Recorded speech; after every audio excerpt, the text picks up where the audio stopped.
Hello everyone, I welcome you all to these online classes to part 5 of the solid state chapter. In the last video, we were looking at the classification of crystalline solids and we saw the first category, that is molecular solids. Okay, and under that we had seen about polar molecular solids, non-polar molecular solids and hydrogen bonded molecular solids. Okay, so that was the first category of types of crystalline solids. So today we are going to see the second category, that is ionic solids. Now when I say ionic, what comes to your mind first? Ions, correct? Yeah, so what are ions? Ions means cations or anions. So those solids whose constituent particles are cations, that is positively charged atoms, and anions, that is negatively charged atoms. Okay, so here the constituent particles are ions. Okay, and what type of forces are ions held with? Positive charge, negative charge. So what is it? It is electrostatic or Coulombic force of attraction. Okay, cations and anions are held together by strong electrostatic or Coulombic force of attraction. Okay, so this is the force of attraction between the cations and anions. So cations, and one more point about cations and anions is that they are arranged in three-dimensional space in ionic solids. Okay, and two more points, important points which you have to remember here is that ionic solids in the solid state are insulators, whereas in the molten state they behave as conductors. What is the meaning of insulators and conductors? Insulators means the substances which do not conduct heat or electricity. Okay, and conductors means the substances which do conduct heat or electricity. So why do they behave so? In the solid state, why they behave as insulators, and in the molten state they behave as conductors? So that I have left up to you to find out. Okay, give reason. This is for you. Okay, so please do comment below this video or you reply me on WhatsApp as to why do ionic solids behave as insulators in the solid state and why do they behave as conductors in the molten state. Okay, only when you have answered this question I will believe that you have understood and you are following the content which is being given here. Okay, so moving on to the next point. So I have one statement here. Ionic solids are solids more than molecular solids but lesser than network covalent solids like diamond and boron nitride. Now what does this mean? Ionic solids are stronger or more genuine solids than the molecular solids but lesser than the network covalent solids. So if you have to compare all the types of crystalline solids in a kind of increasing order of their rigidness or solid nature, it will be molecular solids, then ionic solids, then metallic solids, and then covalent solids. Okay, in the increasing order. So that is the meaning of this statement. Solids more than the molecular solids but lesser than the network covalent solids. Okay, examples of ionic solids are your sodium chloride, potassium nitrate, cesium chloride, etc. All the salts. Okay, salt forms. Those are the ionic solids. The next category is metallic solids. Okay, now you can see a diagram here. Okay, you have here some pink dots and you can see smaller blue dots which I have drawn, okay, in the middle. So these pink dots, they are representing kernels.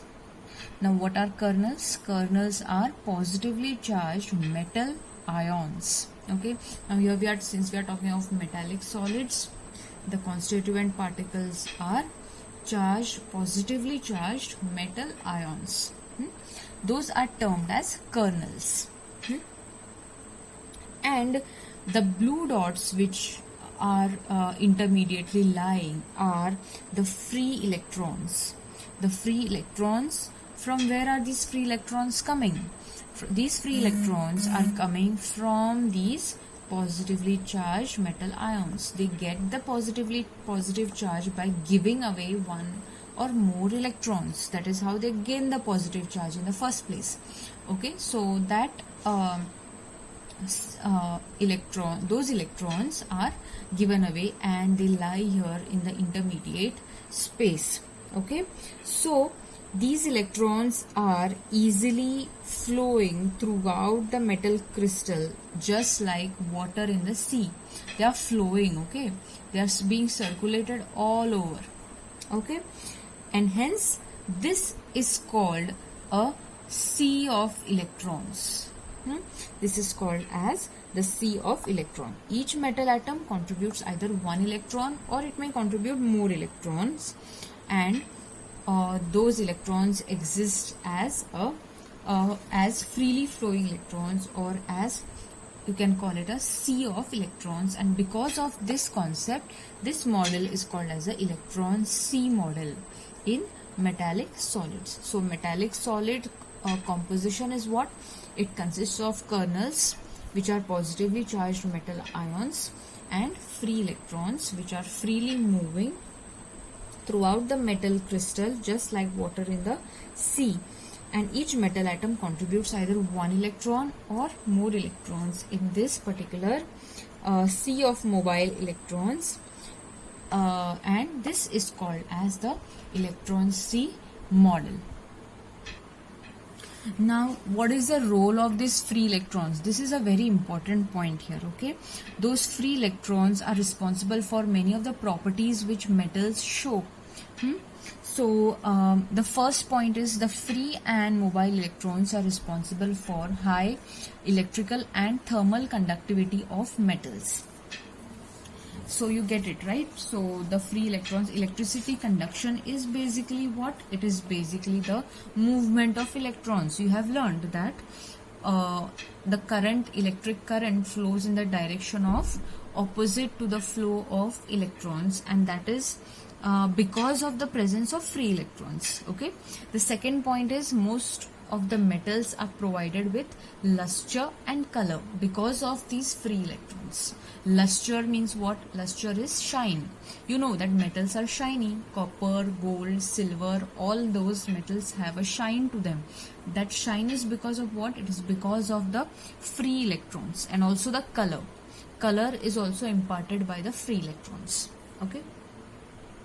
Also, one more point about metal or crystalline metal solids, metallic solids, is that its property of malleability and ductility. You know by now what is malleability, what is ductility. Malleability means the ability of metals to be drawn into sheets, and ductility means the capacity of metals to be drawn into wires. That is ductile. You say it is ductile or ductility. So why is that malleability and ductility? You know now. Position of the positive ions can be altered, unlike the ionic crystals. So why are the metals malleable? Why can sheets be made? It is because they are not in a rigid fixed position. The metal ions, the kernels which we are talking about, the metal ions are not in a fixed position, unlike in ionic crystals. In ionic crystals, they are fixed. You cannot move them. Like sodium chloride. Can you make a sheet of sodium chloride? No, you cannot. But you can make a sheet of copper, or you can make a sheet of gold. Why is that? It is because of this character. Because the positive ions can be altered, unlike the ionic crystals. Okay. So this is all about the metallic solids. Next come the covalent or network solids. Okay. Covalent means what? Covalent. sharing of valence shell electrons between two atoms. This you know by now. It is the basic definition of covalent bond. Or network solid. Network means what? Network means a connection between many atoms, or you say mobile network. What do you mean by that? It is a connection between various signals, correct? So in the same way, covalent bonded solids, when they are connected through a network, they form very strong solids, okay, which are stronger than the regular single covalent bonds. These are known as covalent or network solids, okay. So these are compounds having covalent bonds with a network of covalent bonds, okay. Because of these reasons, they are also called as giant molecules. They form a network. They form very big molecules. That's why they are called as giant molecules. So usually if you compare the strength of bonds, what do you think? Ionic bond is stronger or covalent bond is stronger? So ionic bond has what type of force of attraction? Electrostatic force of attraction, correct? So ionic bond is usually stronger than the covalent bond. But when you talk of network covalent bonds, they are usually more stronger than the ionic bonds, okay. So this point you have to keep in mind. Covalent or network solids, they are more harder, they are more stronger than the ionic ones, okay. Or even the crystal even your metallic solids, okay. These are also called as giant molecules. Just spoke about that. Then they are insulators. They do not conduct heat or electricity. They are hard and they are brittle. Example of such solids you already know, in fact, this diamond. Okay, diamond is an extremely hard compound, and silicon carbide. Okay, so these are insulators. They are extremely hard and they are brittle. The meaning of brittle, you know, when you try to cut it into two pieces, it has a tendency of breaking down into smaller powders or easily breakable things, okay. So they also have extremely high melting points, and even before melting they might decompose, okay. Such is the nature of the covalent or network solids, okay. Now we have completed all the categories of the types of crystalline solids, okay. So first was molecular solids, second was ionic, third was metallic, and fourth was covalent. Now we are going to study only one example of a covalent network solid, which is an exception to the regular ones, okay, that is graphite, okay. Graphite as a special case you have to study about. Okay, so how do we come to know about the characteristic properties of graphite which makes it a different covalent solid? Okay, so graphite is also a covalent solid, but it is a soft solid. Okay, what did we see about the properties of covalent network solids? That they are extremely hard, right? They are extremely hard, they are brittle, but in contrast graphite is a soft solid. Also, second point, covalent network solids are bad conductors of electricity. They are insulators, that is what we had seen, but graphite is a very good conductor of electricity, okay. So what makes this also, it is a good lubricant, okay. So this is the third point, and these are the properties observed of graphite, okay, but still it is a covalent solid. So what makes these properties so different from the classical examples of covalent or network solids, okay. So for that sake I have here the example of the arrangement of the atoms in graphite as well as diamond, okay. You know that diamond as well as graphite has the same constituent atom, that is carbon, the basic atom, the purplish blackish dots which you are looking at over here, they are what? They are carbon atoms, correct? So diamond and graphite have carbon atoms only, but the arrangement or the attachment of the carbon atoms is different in both the cases. Now in graphite, okay, look at one carbon atom. One carbon atom is attached to 3 other carbon atoms here. If you see this, 1, 2, 3, correct? What is the valency of carbon? The valency of carbon is 4, okay? So which means one carbon atom has still one free electron remaining, okay, which is roaming around freely in this gap over here, okay. In that way, each carbon atom will contribute to one electron each, okay, in the free space. Got it? And in the case of diamond, what is happening? See here, one carbon atom is bonded to 4 other carbon atoms, which means there is no free electron. All the valency of carbon is complete here. It is bonded to 4 atoms. That's why there is no free electrons, and hence it is not a good conductor of electricity, whereas graphite is a good conductor of electricity.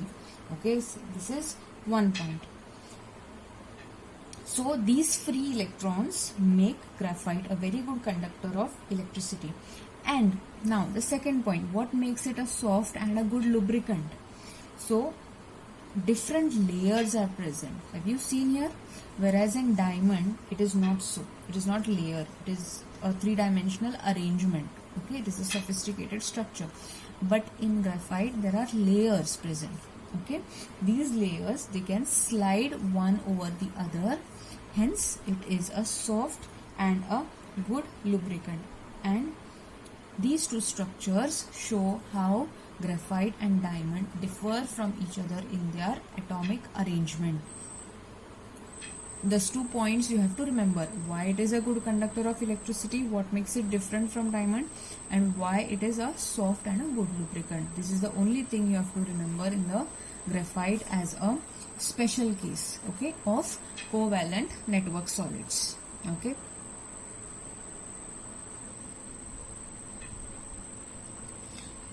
The last part of this is just a brief summary of the examples of different solids. Okay, so here I have just put all the types of solids into a tabular form.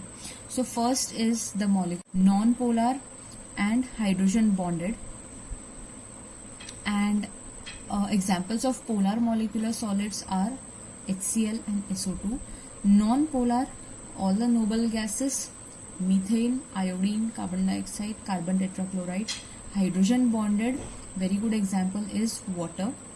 Ionic solids, second category, all the salts, okay, potassium chloride, sodium chloride, calcium fluoride, cesium chloride, zinc sulfide, and magnesium oxide. Third is the metallic solids: iron, copper, all the metals, okay. And lastly, covalent or network solids.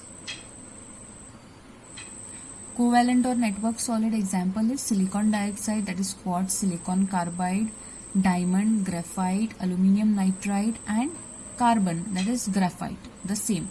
So a few examples from each category are very important for remembering